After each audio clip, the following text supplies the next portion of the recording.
بسم اللہ الرحمن الرحیم۔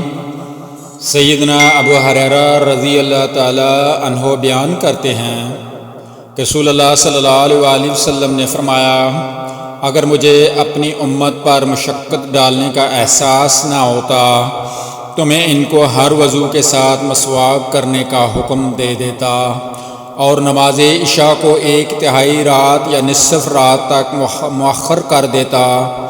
ایک روایت میں ہے، میں ان کو ہر نماز کے ساتھ وضو کا اور ہر وضو کے ساتھ نماز کا حکم دے دیتا۔ مسند احمد حدیث نمبر 565۔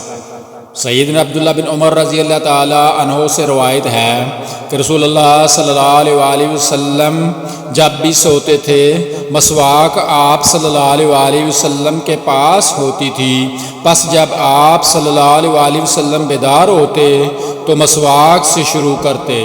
مسند احمد حدیث نمبر 569۔